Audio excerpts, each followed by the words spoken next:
Corporación Inmanente. Presencia internacional en medios. ¿Cómo estás, Enrique? Muchas gracias. Platícanos, ¿cómo está ese tema? Buenos días a todos. Bien, gracias. Mira, efectivamente, las disposiciones fiscales ahora contemplan, a partir del 1 de enero de 2014, que no solamente, como normalmente las actividades empresariales equivalían a la obligación de entregar una factura a nuestros clientes, ahora nosotros como empresa, como empresarios, tenemos que entregarle a nuestros empleados, para hacer válido el pago de nómina, entregarles un recibo, digamos, de nómina digital. Así se concibe, como un recibo de nómina digital, que no es otra cosa más que una factura con ciertos cambios para que sea considerado como nómina.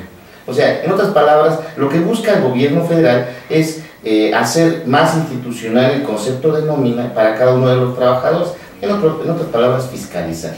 O sea, muchas veces nosotros nos acercamos tal vez a alguna institución bancaria para pedir algún crédito. No sé, a lo mejor más de uno nos sucedió que acercándonos a una institución bancaria nos decían, bueno, ¿cómo comprueba usted ingresos? Tráigame usted sus recibos de nómina. En antaño, o sea, desde el año pasado todavía era más fácil porque, bueno, pues a lo mejor le pedías a alguna empresa que te elaborara algunos recibos y ya más o menos con eso podías justificar. Bueno, a partir de enero de 2014, en estricto sentido, toda esa comprobación de ingresos está fiscalizado mediante un comprobante fiscal digital. ¿Qué quiere decir esto? Como es muy parecido a una factura, que requiere que la empresa emita el comprobante y lo timbre, o sea, lo selle con un proveedor autorizado del SAT vía internet. Este proceso digital, aunque es muy rápido, digamos que es un poco complejo, porque digamos lo que hace la empresa emisora a la hora de elaborar tanto una factura como un recibo, tienen que mandarlo vía internet al SAT o a un proveedor autorizado para que te lo valide dándole un número de serie específico. Eso se le llama timbraje. Esta acción de timbrado tiene que hacerse ahora también con los recibos de nómina, no solamente con las facturas que le das a tus clientes, sino también con estos famosos recibos de nómina digital. Una vez que está timbrado, digamos que ya está autorizado por el SAT, y entonces ahora sí se lo puedes entregar a tu trabajador.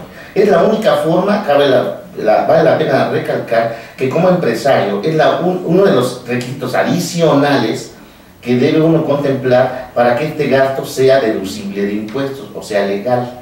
Si no entrego a mi trabajador un recibo de nómina digital, mi gasto de nómina no es deducible. Lo que hablábamos la sesión pasada, en esta determinación de impuestos, ingresos, gastos, utilidades, bueno, acuérdense que de las utilidades tengo que comprobar mis gastos, y mis gastos son deducibles con ciertos requisitos. En este caso, en el caso de pagar nómina, tendría que adicionalmente a pagar otros impuestos como es el IMSS, como es aguinaldos, primas, etcétera, tendría yo que entregarle a mi trabajador un recibo de nómina digital.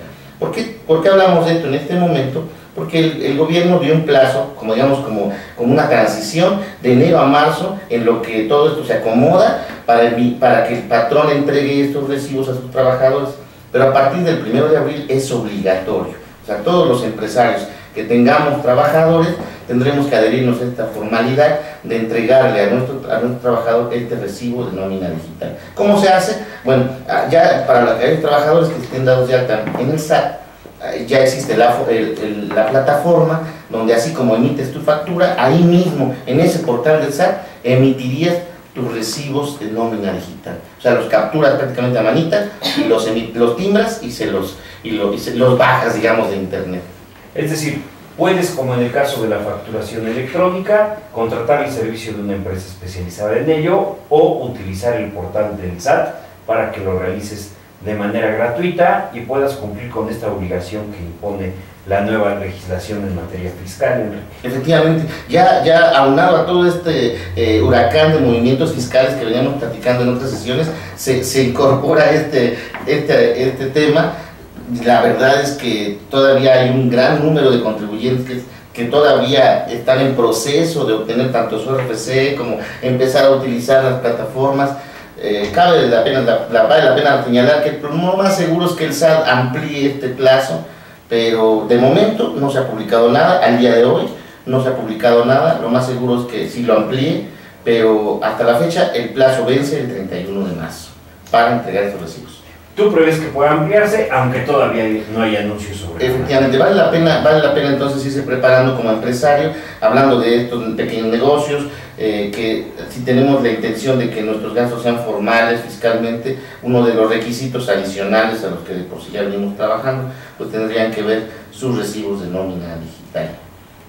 Perfecto, Enrique. Pues interesante el tema esta mañana, ¿no, Toño? Recibo de nómina digital. Efectivamente. Pues ahora sí ya como que podemos decir que en el proceso de fiscalización nosotros tendríamos como un documento oficial para garantizarnos, comprobar nuestros ingresos, pero a su vez el gobierno también tendría un documento oficial para fiscalizarte.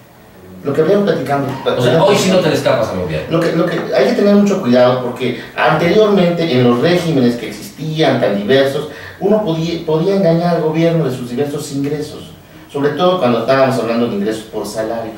Pero aquí el gobierno cierra filas, obligando prácticamente al patrón a entregar estos documentos que van sellados digitalmente, pero sellados por el gobierno. Entonces, si tú quieres comprobar un ingreso, tendrías que tener un recibo de nómina digital. Estamos hablando de un ingreso por salarios.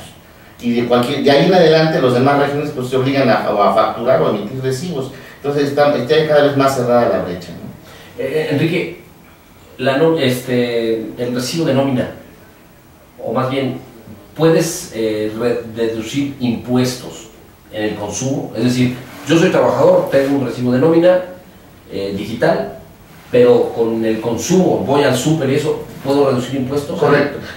Estamos hablando, ahí hablaríamos específicamente de un régimen en el cual se habla de asalariado. Ajá. Una persona que recibe un sueldo se considera como un régimen de asalariado y no tiene obligación a presentar ninguna obligación porque la empresa que te paga te retiene y ya en ese momento tú ya cumplió con tus obligaciones. Digamos que tu dinero ya pagó impuestos. Correcto. Pero está en un límite hasta 30,000 pesos de ingreso mensual. Prácticamente después de 30,000 pesos ya es obligación tuya, independientemente de que sea ingresos por salarios e independientemente de que te hayan retenido en tu empresa, tendrías que presentar una declaración de manera independiente y tendrías también el derecho de deducir algunos gastos, sobre todo gastos médicos. Si percibes más de 30,000 pesos al mes. Exacto, sí.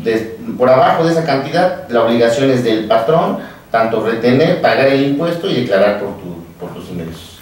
Ok, estamos más que en orden. Necesitamos muchos patrones. Necesitamos unos cuantos ceros más para poder... traer mis obligaciones.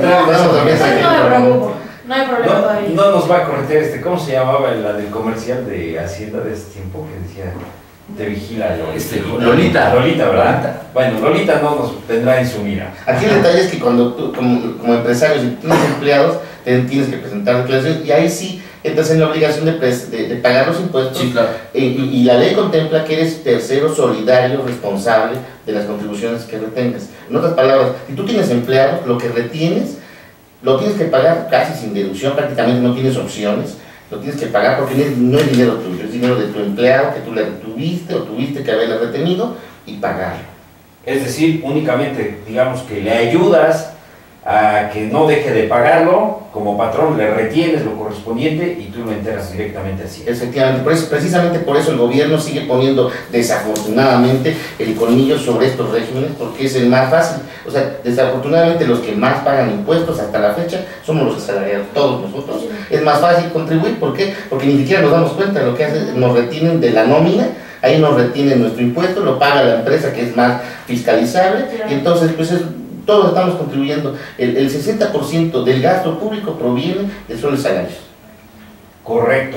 Pues interesante esto que nos comentas, Enrique. Gracias. Un tema muy importante tanto para, si está uno del lado, como es nuestro caso, de trabajadores, como por el lado de los patrones. Es un tema que no puede uno dejar de observar, sobre todo con esta reforma fiscal y para evitar problemas a posteriori, ¿no? Efectivamente, Carlitos. Pues Enrique, muchas gracias por tu compañía esta mañana. Vamos a una pausa, regresamos, no se vaya, tenemos más invitados en Causa y Efecto, el noticiario de Corporación Inmanente. Y nos esperamos el próximo jueves. Muchas gracias. Gracias. Muchísimas gracias. Corporación Inmanente. Presencia internacional en medios.